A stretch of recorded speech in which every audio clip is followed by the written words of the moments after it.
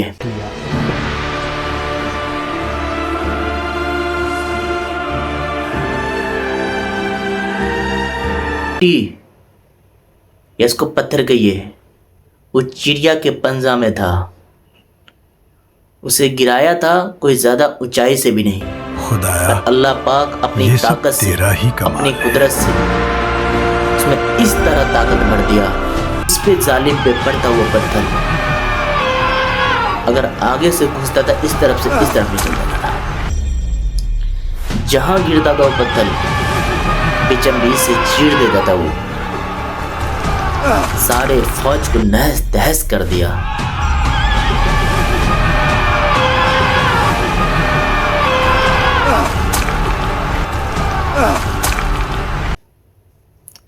پھر مکے والوں نے 10 سال تک بت کو نہیں پوجا، ایک اللہ کی عبادت کرتا رہا۔ دوستو میرا ویڈیو کیسا لگا آپ مجھے کمنٹ میں ضرور بتائیں، آپ کس پہ ویڈیو سننا چاہتا ہوں وہ بھی بتائیں، اور میرے